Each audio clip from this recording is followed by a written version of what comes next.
It's my pleasure to welcome you to session 3 of the 6-week Medical Cannabis Seminar by Dr. Mohan Chidgopikar.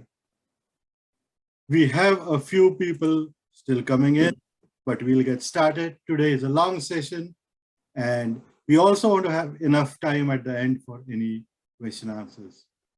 So I'm your host, Anand Mokashi, and we have met before. Anyone who is new, I'll quickly introduce you to the speaker today, Mohan Chidgopikar. Mohan has been a GP since 1991. That's a long time. He's practiced in New Zealand, Australia, and before that in the UK. Mohan has held various positions, including medical advisor to ACC, GP teacher to medical students here in Auckland and at Melbourne University in Australia. While he was in Australia, Mohan has upskilled in the area of medical cannabis.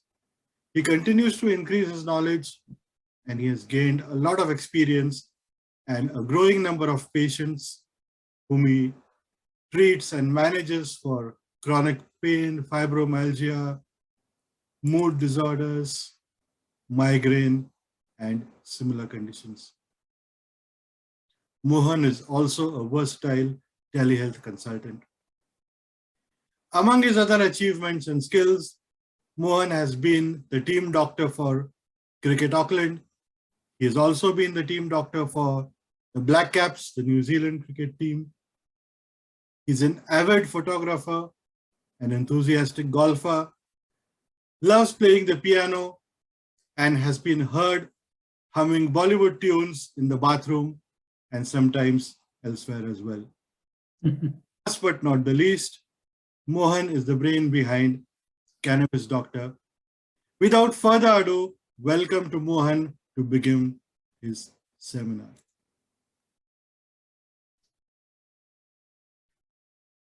Thank you, Anand, for that nice introduction. And good evening, everyone. I hope you can. Are you able to see me? Yeah, all good. Put on my best tie, actually. Okay. Good evening and welcome, first of all, to all those who are coming back to the webinars and to listen to me. And also a big welcome to new registrants and new attendees. I know you missed the first 2 webinars, but before I proceed, I would like to reassure that as soon as possible, I'll be putting up all the recordings on the Cannabisdr website. So just for the newcomers, I have had the pleasure of putting this together, and I thought I'd share my little knowledge and understanding of medicinal cannabis and various conditions that would and are known to respond to medicinal cannabis. So let's get started. And share screen.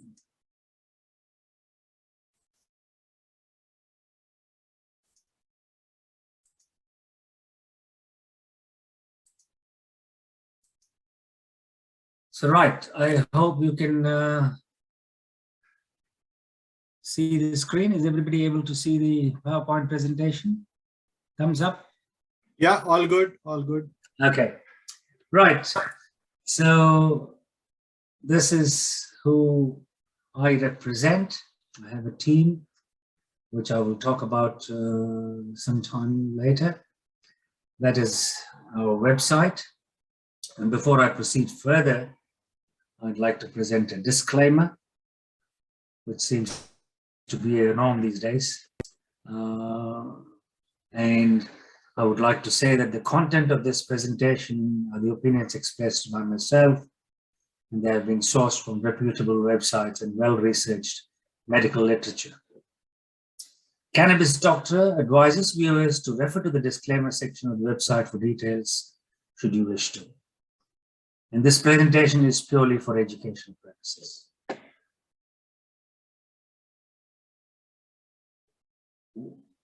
This is, actually it should be session 3. Today we're going to be talking about mental health and focusing on anxiety, depression, and insomnia.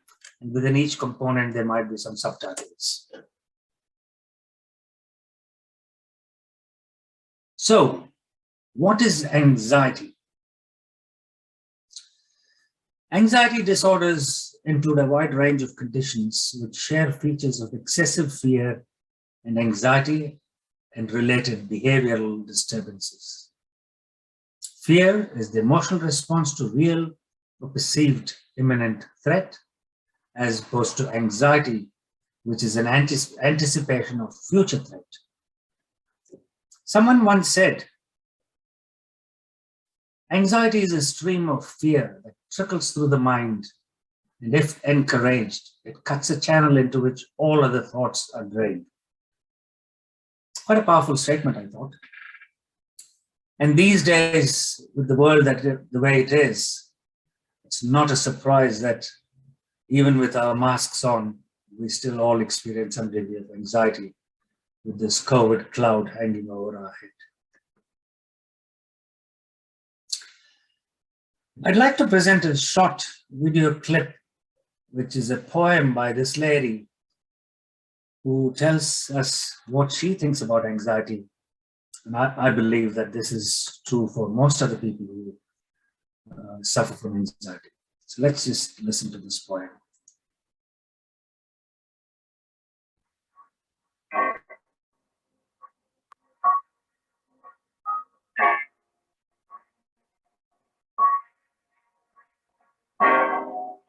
What is it like to live with anxiety?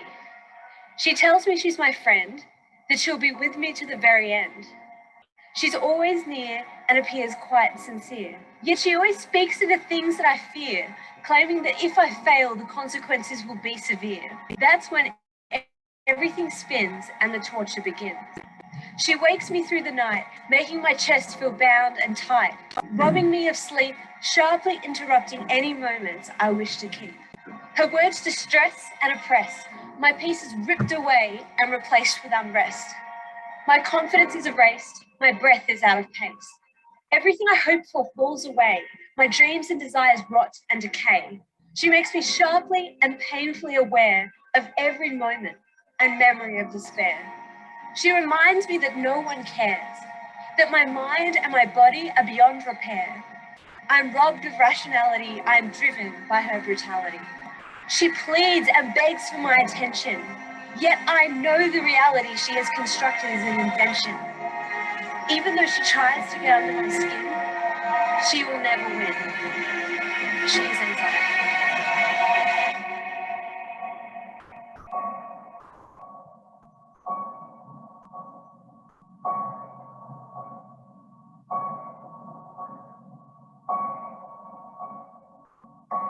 Wow. I thought this lady was quite positive, fighting her anxiety. But a lot of people do get sucked in and find it more difficult to get out. So let's move on and talk more about a little bit about the classification of anxiety.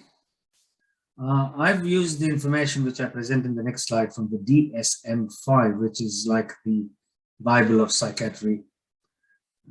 And DSM-5 classifies anxiety in this pattern: generalized anxiety disorder, panic disorder, social anxiety, agoraphobia, separation anxiety, illness anxiety, and PTSD, or post-traumatic stress disorder. Go into a little bit of detail about 2 or 3 conditions. Some of them are quite self-explanatory. Social anxiety, so I suppose it's good for the person who's in lockdown, doesn't have to socialize. And then there's separation anxiety and illness-related anxiety. What is generalized anxiety disorder? It's referred to as an excessive anxiety and worry or apprehensive expectation occurring more days than not for at least 6 months about several events or activities. Such individuals find it difficult to control the worry. The anxiety and worry are associated with 3 or more of the following 6 symptoms, with at least some of them having been present for more than 6 months. And they include restlessness or feeling keyed up or on edge,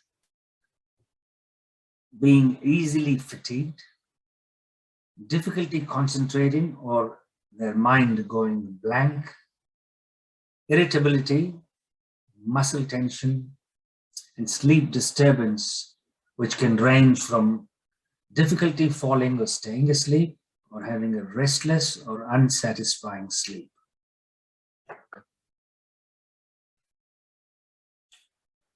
Coming next to panic disorder. Now, a panic attack is said to be an abrupt surge of intense fear or intense discomfort that reaches a peak within minutes from a calm state or an anxious state. So somebody could be calm and still progress to a panic situation, or an individual who's already anxious can escalate to a panic state.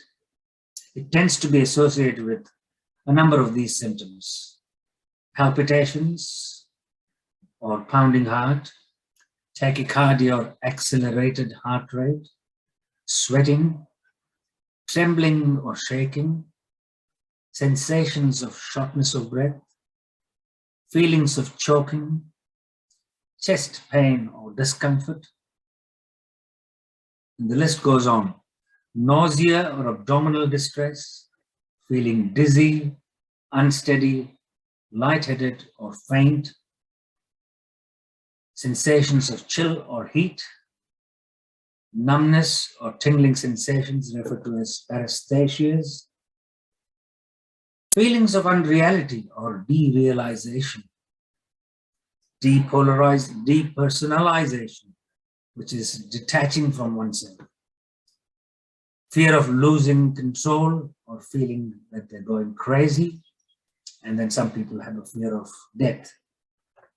So as you can see, there are so many symptoms that can be a manifestation of a panic disorder. Like we talked about the other conditions, social anxiety, separation, illness, all of them are self-explanatory. Agoraphobia is a marked fear of anxiety about using public transportation, being in open spaces, or being in closed spaces, which is claustrophobia, standing in a line or being in a crowd, and being outside of the home, usually alone. And in this situation, the fear of anxiety is out of proportion to the actual danger posed by the agoraphobic situations.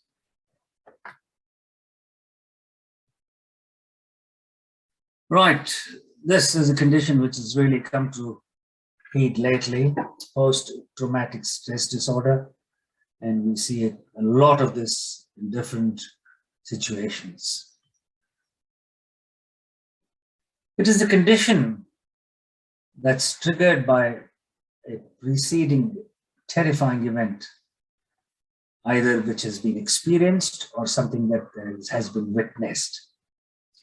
And symptoms of this condition include flashbacks, nightmares, severe anxiety, as well as uncontrollable thoughts about the event. Most people who go through traumatic events have difficulty adjusting and coping. The symptoms can get worse and can last for months or even years, and usually interfere with an individual's day-to-day functioning. So quite a miserable condition, really, isn't it?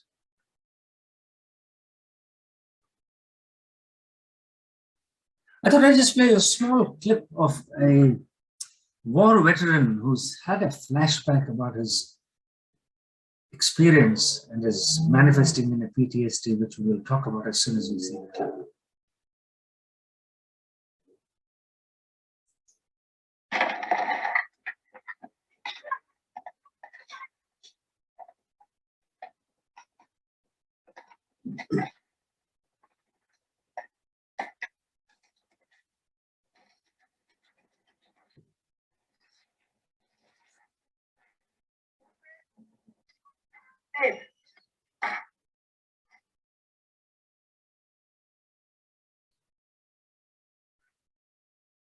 I'm going outside.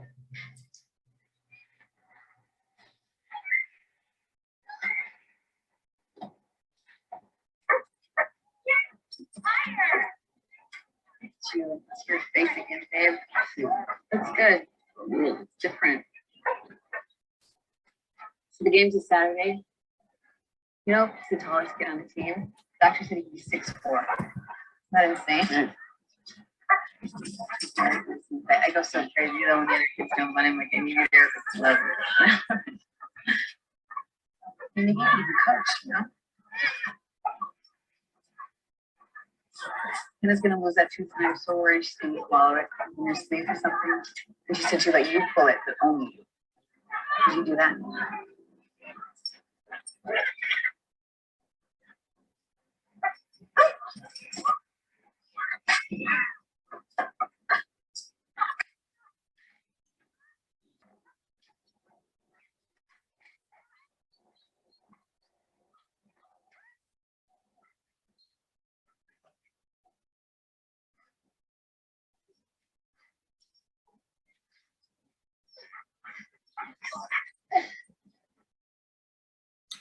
Well, what did you think about that? Obviously, this guy's had some traumatic experience in his days of war, and he's seeing a television with nothing on but listening to the noises and the voices of war. And to a simple reaction for dog playing with children, he gets a major flashback and he reacts in a very intense way. Just an example of how a flashback from a PTSD can be.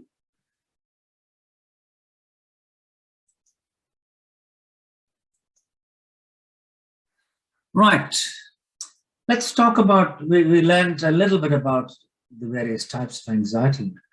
We'll talk about the management. What I've done in this presentation is, I've talked initially about the general management of anxiety, which is the traditional management. And once I've presented the three conditions being anxiety, depression, and insomnia, I will bring into play where medicinal cannabis has a role, and we will talk about that more specifically. Right, full on screen. Generally, it's expected that we tell patients with anxiety to learn skills and address symptoms as and when they arise. Managing other problems often related to traumatic experiences, such as depression, anxiety, or misuse of alcohol or drugs. And then there is psychotherapy. Broadly speaking, cognitive behavioral therapy, which is teaching skills to improve the symptoms and gradually return to the activities avoided because of anxiety. And then there's element of exposure therapy, where an individual with anxiety or PTSD is gradually introduced or exposed to the trigger. And then there are features such as yoga, relaxation, meditation, attempting to socialize. Having mentioned exposure therapy, there are apparently some modules called as eye movement desensitization and reprocessing, which combines exposure therapy with a series of guided eye movements that help process traumatic memories and change how one reacts. A bit out of my league, but psychologists, psychiatrists, and therapists would be able to elaborate on that. If anybody wants to know more, please email me and I'll try and source the information. And then there's the traditional medications such as slow serotonin release inhibitors, SNRIs, and there's a big list there. So I won't go into much detail there, but medication is used short-term and long-term for managing anxiety. Right, that concludes a bit about anxiety in general. And I'll now move on to the next topic, which is depression.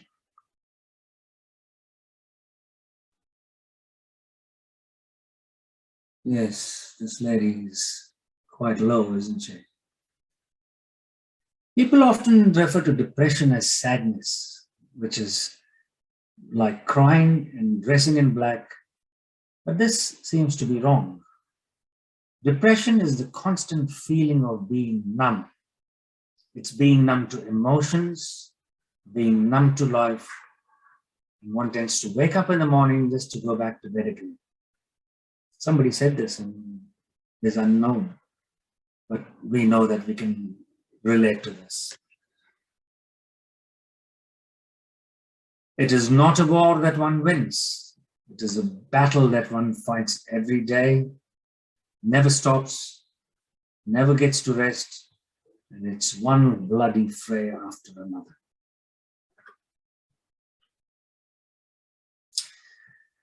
Once again, referring to DSM-5, the types of depression, not an exhaustive list, but the common ones.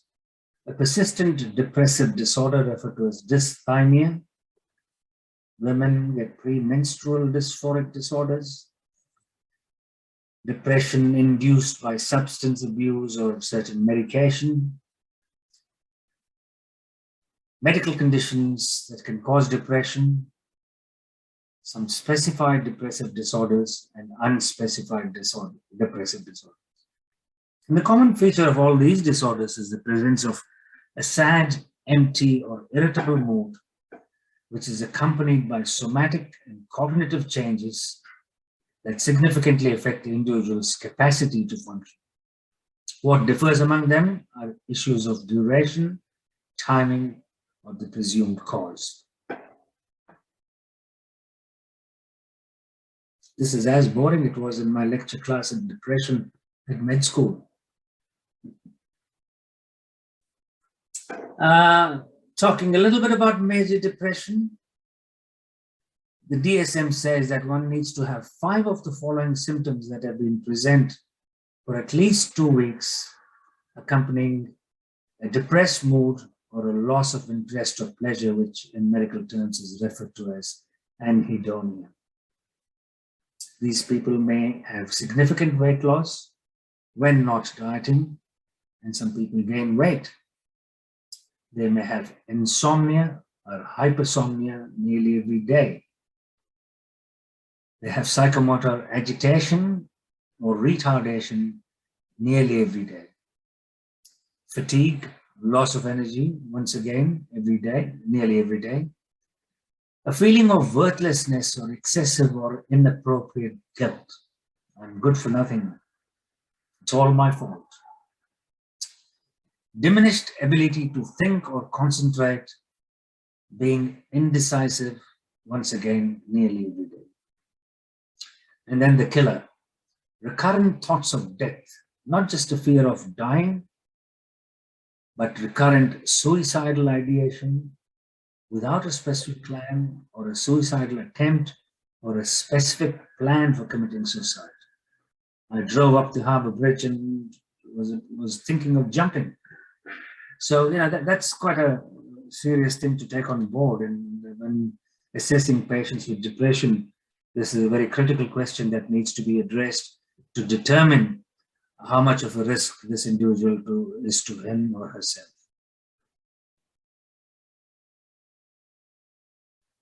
Friend in need. Yes. We all need family and friends, not necessarily in need. But in this scenario, this poem by a friend was very touching, and I would like to present that.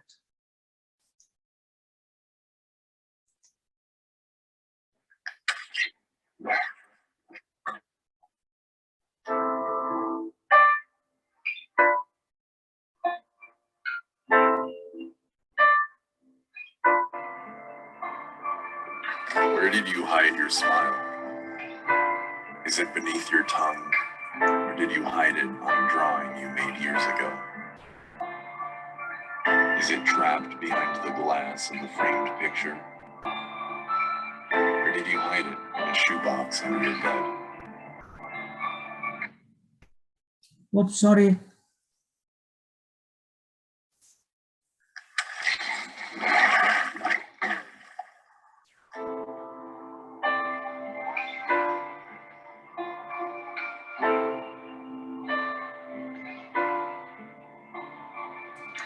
Where did you hide your smile? Is it beneath your tongue, or did you hide it on a drawing you made years ago? Is it trapped behind the glass of the framed picture? Or did you hide it in a shoebox under your bed? Where you keep all those objects, ticket stubs, poems, pebbles from the seaside we visited. I wish you left your room more often, or at least you allowed me to visit you. You said, the odyssey of our lives could be more than an oscillation between the things we didn't choose. Therefore, I shouldn't worry about you.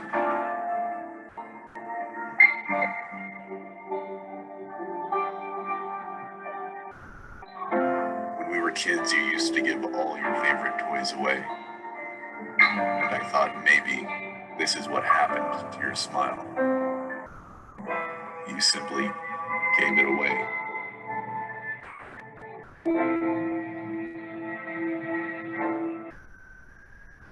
I asked your parents about it, and they told me that they did everything they could.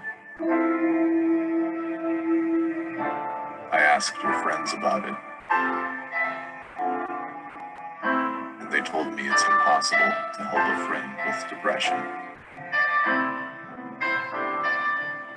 You used to give your smile to everyone so proudly, until the day you didn't. The memory of you radiating happiness is fading. The best poems are hidden under a bed in a shoebox. Maybe like your smile. Yesterday, a stranger smiled at me. I smiled back at them. And for some reason, I knew. Dear friend, I wrote this poem to tell you that I found your smile.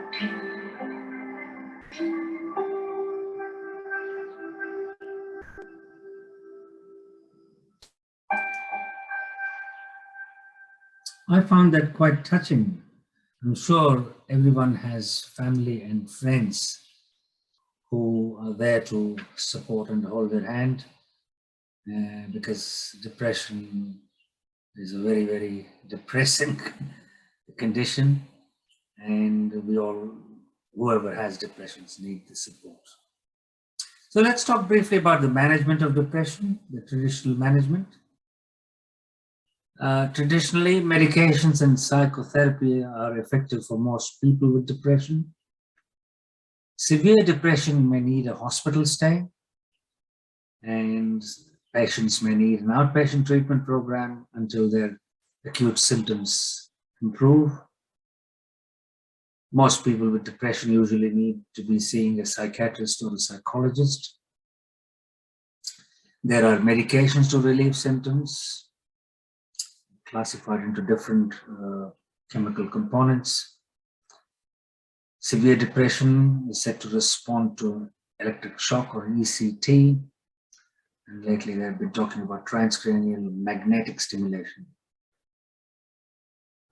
Different types of psychotherapy can be effective for depression, such as cognitive behavioral therapy or interpersonal therapy.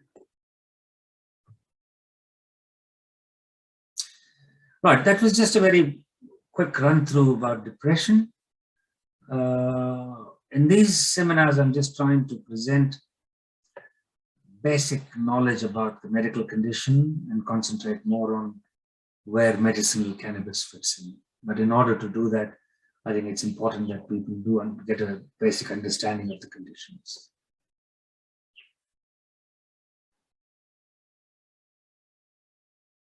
Oops, what happened to this? This is meant to be insomnia. The heading, oh, there it is. The heading is there. Insomnia or sleep difficulty, very, very distressing condition. It can be an acute condition or it can be chronic. It tends to be classified as a primary condition wherein the sleep problems are not linked to any other health condition, such as stress related to big life events, like a job loss or change, death of a loved one, divorce, moving, changes to sleep schedule like jet lag or a new shift at work. Maybe I should have added COVID situation. And then there is secondary insomnia, which is due to difficulty sleeping due to a health condition, such as asthma, depression, pain related to arthritis and cancer, people suffering from heartburn, certain medications, substance abuse like chronic alcoholism and drugs. Certain medications which are used for colds, allergies, depression, medication used to treat high blood pressure and asthma, pain or discomfort, caffeine, tobacco, excess alcohol use, and also the use of illicit drugs. And then there are medical conditions like sleep apnea or restless leg syndrome. Elderly people with types of dementia, including Alzheimer's disease, generally have difficulty sleeping. Women may experience insomnia as a part of premenstrual syndrome or at or before menopause. Whoa. Macbeth and sleep. I put this up because Macbeth is one of the classics of William Shakespeare. And I recall this because I had the good fortune of playing a role in a school production of Macbeth many, many years ago. So what's said about this? And what's the connection to sleep? I'll read it out. As we all know, Macbeth is one of Shakespeare's great tragedy-filled stories. And throughout the play, there are many different themes and symbols. And one of the more important ones is about sleep, or mainly sleep deprivation. The act of not getting much sleep is something that fuels the character, its effects in their actions. In the play, in the first act, there is not much talk about this theme, but the witches in Macbeth, in Act 3, I think, make a very good prediction about what will happen to Macbeth. And it is written as, "I'll drain him dry as hay, sleep shall neither night or day hang upon his penthouse lid." Now listen, let's see what the witches actually said.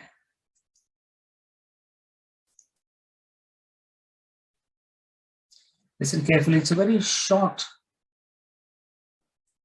clip. These are the modern day witches in a play.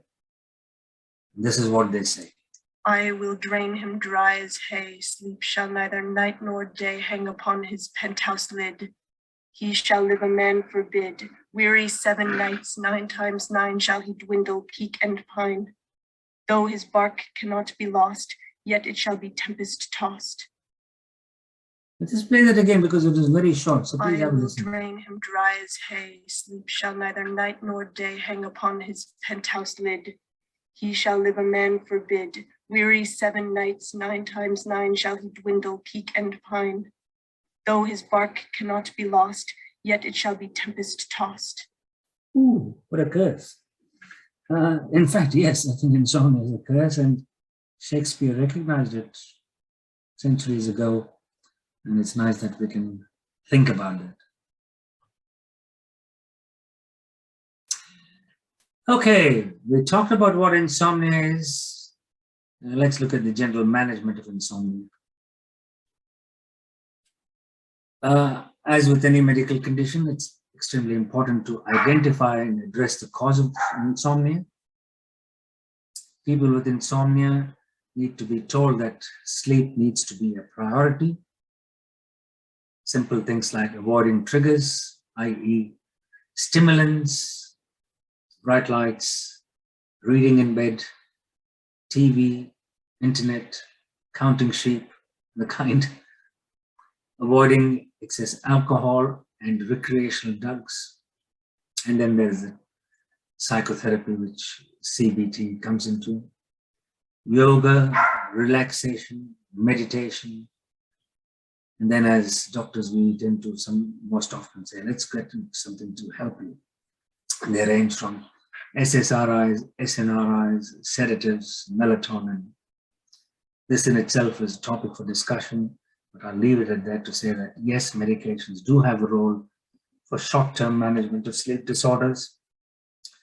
And I'm sure the doctors will be able to elaborate on that. So, very brief mention about insomnia in general. Now coming to the magic. How are we going to treat this condition with medicinal cannabis? In the first two webinars, we saw and learned about the history of cannabis in general, the endocannabinoid system, and the role of medicinal cannabis for chronic pain, fibromyalgia, and migraines. And some of the aspects of this treatment overlaps with that because basically the endocannabinoid system needs to be triggered for medicinal cannabis to bring about a positive effect. How cannabinoids have an effect on the brain, and they can be anti-anxiolytic, antidepressant, antipsychotic, and anti-seizure. The THC and CBD act in synergism. CBD tends to antagonize the undesirable effects of THC, such as intoxication, excessive sedation, and tachycardia. And it functions as a buffer to allow more potent doses of THC to be used successfully. One of the three conditions we talk about responds better to THC. So where does medicinal cannabis fit in with for somebody with anxiety? A part of the brain called the amygdala is a key modulator of fear and anxiety. And in patients with anxiety, they often show heightened amygdala response to anxiety cues. Many of the symptoms of anxiety disorder are related to activation of the sympathetic nerve system. And this is reflected by things like sweating, increased heart rate, palpitations, which is all conditions that are brought about by firing of the sympathetic nervous system. It's an adrenaline rush, as they say. The cannabinoid receptors, particularly the CB1 receptors, are found in high densities in certain amygdala, which are associated with anxiety signaling. By signaling, the cannabinoids can suppress excessive sympathetic activity and work on the HPA axis, which is from the hypothalamus, the pituitary gland, and the adrenal gland, which are important pathways for the anxiety cycle.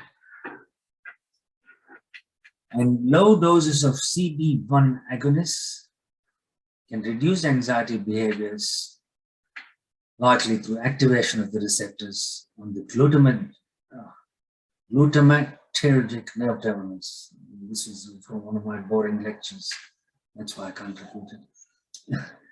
Low doses and infrequent episodes of cannabis constituents can reduce the feeling of anxiety and stress. However, chronic use of large amounts can increase anxiety. This is not in the medicinal cannabis form, but I'm talking of cannabis either smoked or vaped. And this is what happens to people who consume small quantities as opposed to large quantities.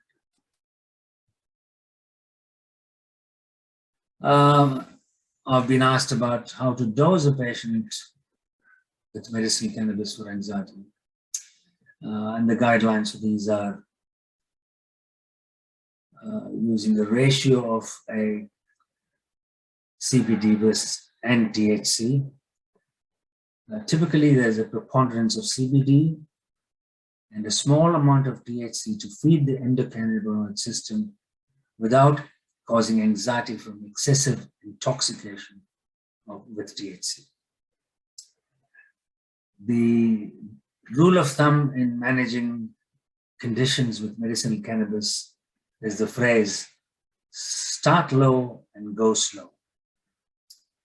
So we start them on a particular dose. I'm not going into specifics at the moment because that's customized to a patient. So these are just guidelines. When we start low and do not notice a noticeable effect, say in a week, the dose is gradually increased to a maximum recommended dose until there are desired reduction in symptoms. And if there's no effect at a dose of CBD, then it may be necessary to adjust the ratio of cannabinoids per farm. So introducing a little bit of THC.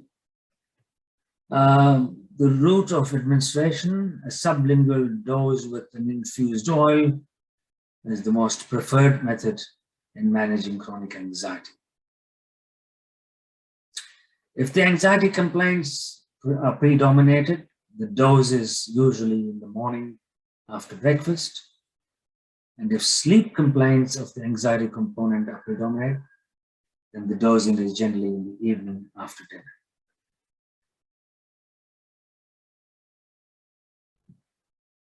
So that was just a guideline about how medicinal cannabis benefits from use, how anxiety benefits from the use of medicinal cannabis.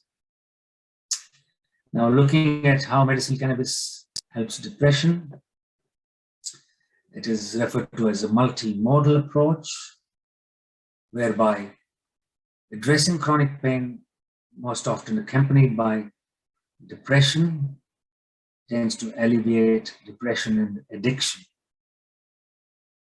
In people with anxiety as associated with depression, it can help to prevent and often treat the associated condition.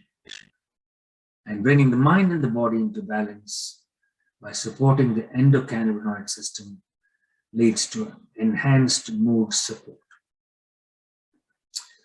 Traditionally, depression is managed with medical prescription antidepressants.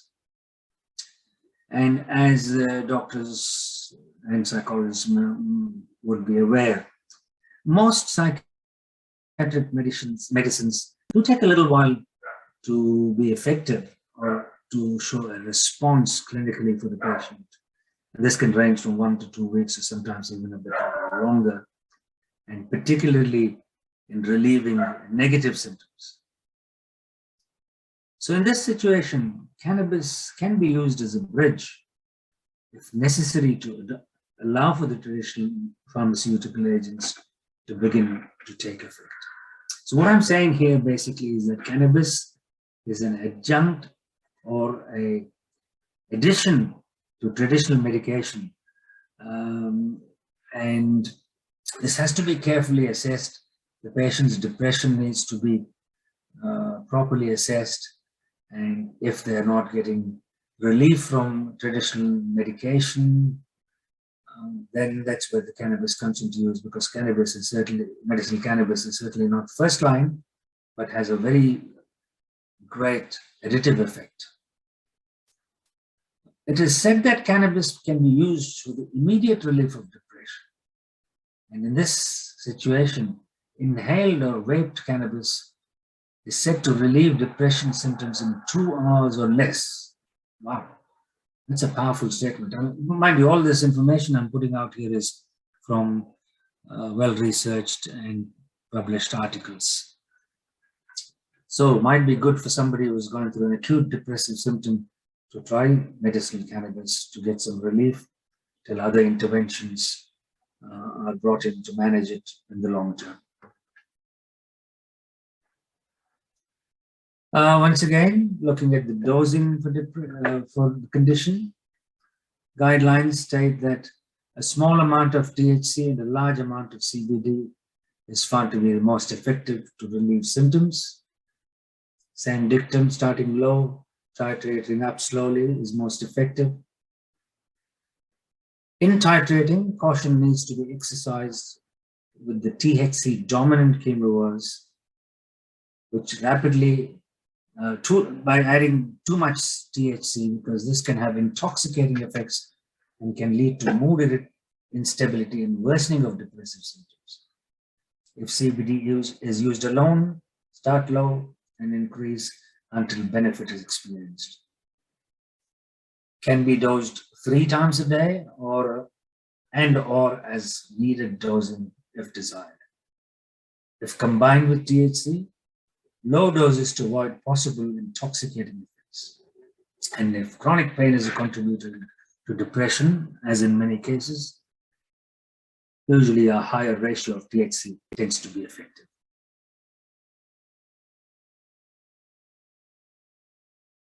Right. This is one condition where medicinal cannabis has proved wonders. And it is said to be one of the most effective uses of cannabis for any condition. And the ability to personalize makes it both safe and effective.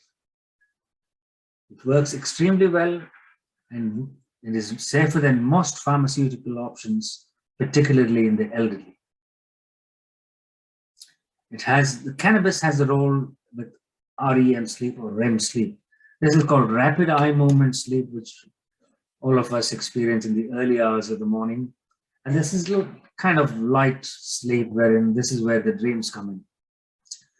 And cannabis has an effect of this, and it reduces this light sleep and density, and also interestingly facilitates a decrease in sleep latency and increasing stage 4 sleep, which is where we have better sleep. Low doses of cannabinoids tend to be stimulating. Medium and high doses can be sedating, particularly in individuals who have a baseline of anxiety. It has a great positive effect on sleep in people with chronic pain.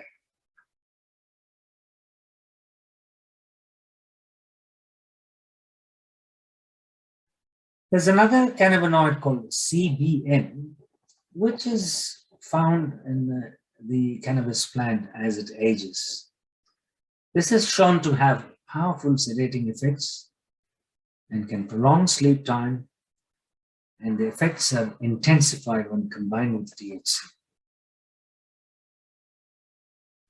Just going back to that slide, I don't think currently there is any preparation available in New Zealand which has CBN in conjunction with CBD and or THC. I can stand corrected if somebody knows, maybe our learned pharmacists. 3 main types of cannabinoids for sleep. THC has the most sedating property and achieves the greatest success. Addition of CBN adds additional sedation, and CBD can assist in addressing insomnia in individuals with a primary diagnosis of anxiety. Once again, starting low and going slow. Starting THC 30 to 60 minutes prior to the desired bedtime. The dose can be increased nightly until desired effect is obtained. A small amount of CBN added to THC can assist with more rapid sleep induction and a deeper experience of sedation. And CBD can assist in reduction of anxiety, allow for recreation, relaxation, particularly when chronic pain is a component. The sedating effects are experienced generally when the dose is taken approximately 30 to 60 minutes prior to bedtime. And if it is taken too early, meaning more than 2 hours prior to bedtime, the intoxicating effects can be a barrier to sleep. So when you take it and get to sleep, 30 to 60 minutes, the sedation sets in. But if you awake and have taken it for 2 hours or earlier, There seems to be intoxicating effects. So I don't know which option people would like. Sleep or getting intoxicated.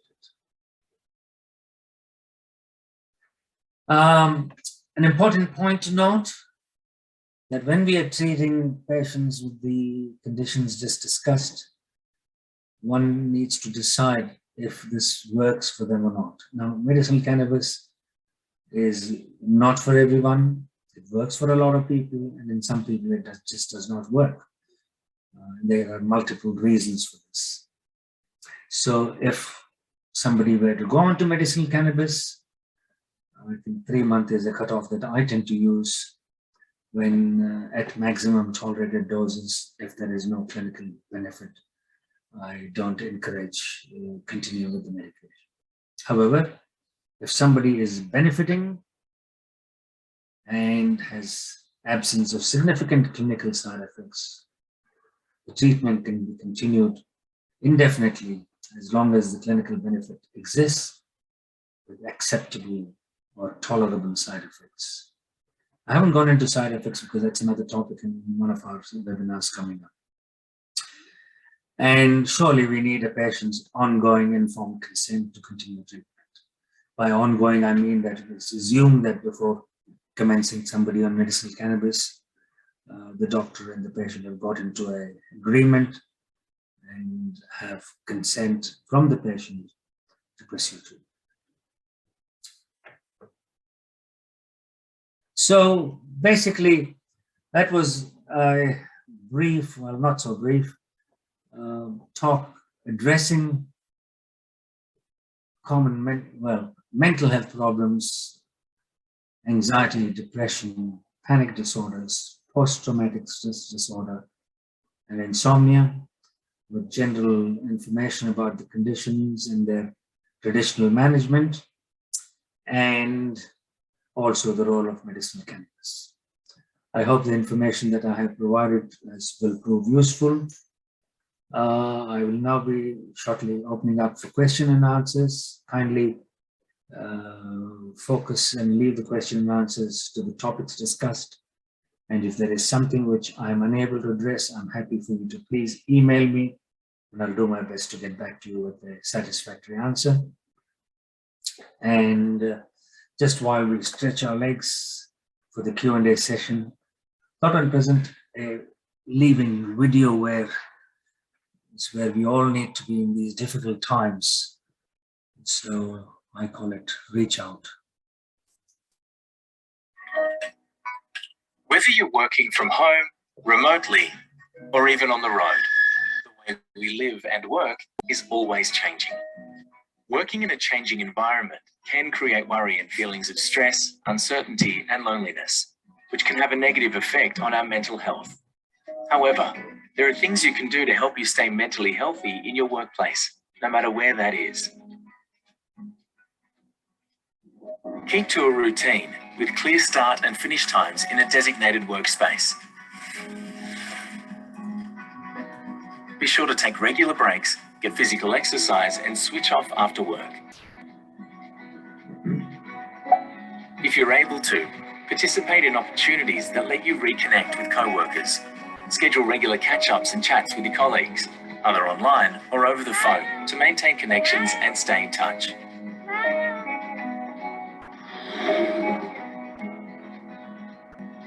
Always be on the lookout for signs that someone is struggling. Look for changes in communication and behaviour. Are they posting less? Are they answering your calls? Is there a change in their tone or language? And then trust your gut and check in with them. It's okay to say you're not okay. Many organisations offer free mental health support services, or your workplace may have an employee assistance program available. If you start to feel overwhelmed or anxious, seek support immediately. For free tools and resources to support managers and workers stay mentally healthy, visit Mental Health at Work. Right, so that was just some food for thought, how we can all support each other. So please fire away and I'll do my best to answer. Anand? Thank you, Mohan. That was entertaining, informative, and very, very useful. I learned a lot of new things, and I think to all of us out there in the world suffering from various physical and especially mental issues, especially in the pandemic period, it's really good to know that medical cannabis under medical supervision and under the guidance of a doctor as yourself can be of help in making our lives better and more comfortable. So great, thank you once again. And to all of you who have been attending, thank you very much. If you have any questions, please do ask.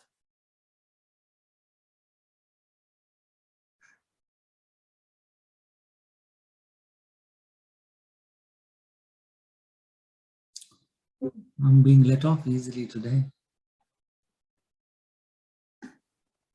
Anyone has anything they would like to clarify, like to ask, like to suggest?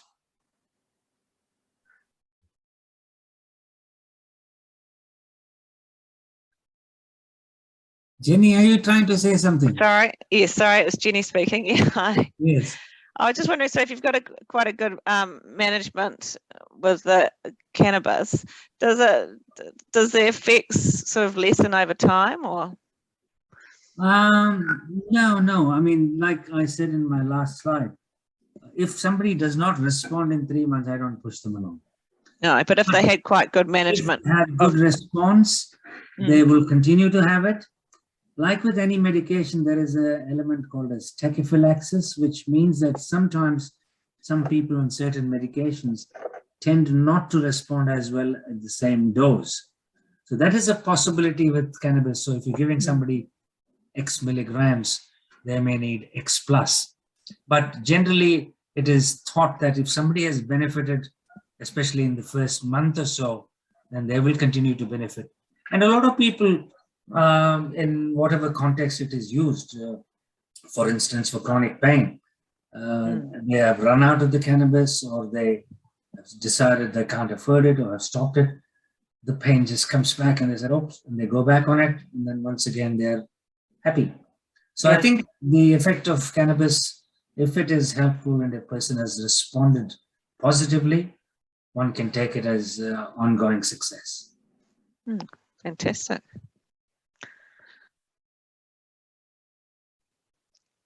What preparations have got the THC more than the CBD oil that are affordable for the patients? Okay. Because they seem to be a lot more expensive. Yes, the affordability is the major issue with medicinal cannabis. Currently, I think there is only one company. I don't know. I mean, I can mention names because it is on the Ministry of Health website. Tilray is the company who makes a combination of THC 10 milligrams and CBD 10 milligrams. So we really have to play around with that. Generally, you don't need too much THC. The ratio of THC to CBD can be 1:8 or sometimes even drawn out a bit further. But I think the current availability is only the Tilray THC and CBD 10 milligrams. Tilray also have the THC 25, so you've got 25 THC option as well. That's right. What's the name of that one? Tilray THC 25. Oh, Tilray's got 2 options there. Yep, so you got 1010 and THC 25 from Tilray, and they're your only THC options currently, really. Okay, thanks. Is that James? Gareth. Gareth, the most knowledgeable person on MCANs. Thanks, I'll take that as a compliment.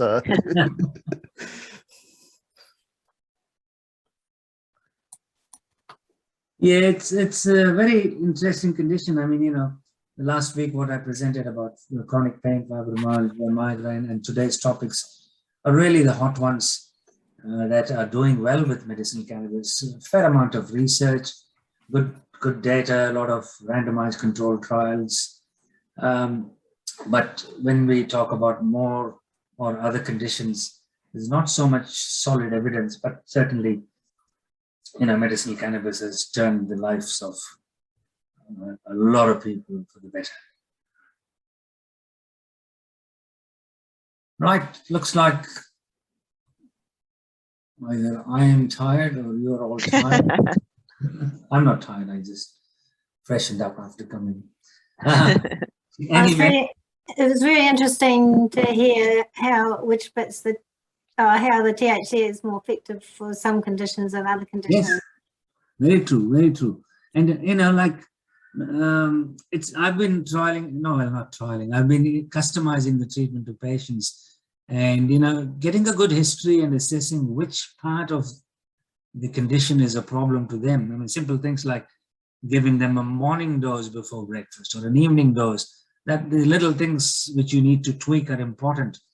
And again, playing around with the combinations. Again, you know, it's not a blanket prescription, just a generic prescription. It's about saying Joe Blogs has this problem, needs a little bit more THC or CBD or whatever. So, yeah, very interesting field of medicine. Okay, I'm gonna just move forward now. And we have kind of covered question and answers. And I hope everyone found it useful. I will shortly be putting up the recordings on my website and I will communicate that to you.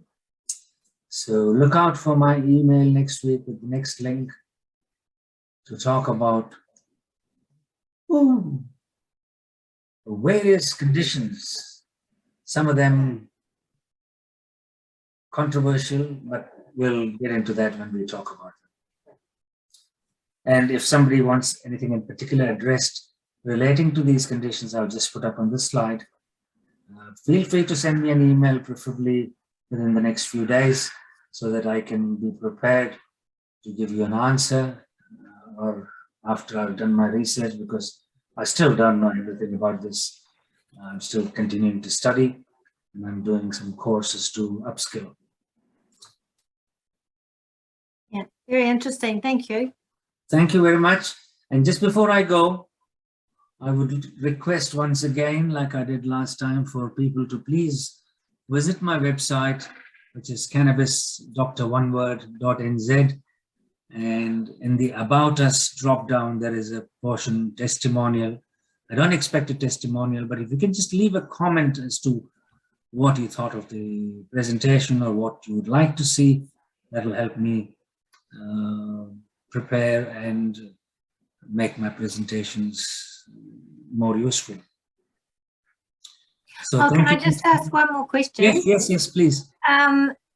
Is there any problem with interactions with medications? Because a lot of people that we're trying this out on are already on like a lot of antidepressants or sleep medication. Hardly any, Christine, hardly any. I am having a specific session where I go into more detail about interactions, dosing, contraindications, adverse effects. So off the top of my head, I can't just pick off the few conditions, but the interactions with other medication, hardly any. But I will present more data in my next, I think, week 5. I've got a patient who's dying with cancer. He said to me he saw Jesus the other day and he looked beautiful, and then his wife said he's just been playing around with his meds a bit, and he goes, oh, actually the CBD oil, I couldn't find the dropper, so I took a big swig. Well, no doubt, we said in our earlier slide that in higher doses it can cause agitation and hallucinations. So not a surprise. And I'm glad this elderly patient is trying it, because in my next, I think it's the next one or the week after, I'm going to get one of the patients who's going to talk about how it helped her mother. And certainly in people with Alzheimer's, Parkinson's, a small dose of CBD just changes their life, you know. And these are anecdotal experiences from my treatment, but the literature certainly supports this. So it's good stuff, Yeah. Thank you. I don't know, Christine and Jenny, whether we can do it on Care HQ, but that's the topic for another time. Well, There's always a patient that comes in that's on the back of my mind. I'm hoping 2 other friends of mine have joined in, Leslie and David. I hope you find that useful. And yeah, thank you once again, and look forward to seeing you. And please pass the information on to anyone else that might be interested. And we'll touch base again next Thursday. Thank you, Mohan. Thank you, everyone. Welcome. Have a good evening and good weekend. Yep. Thank you, Mohan. See you all next time. Bo Bari, good night. Bye.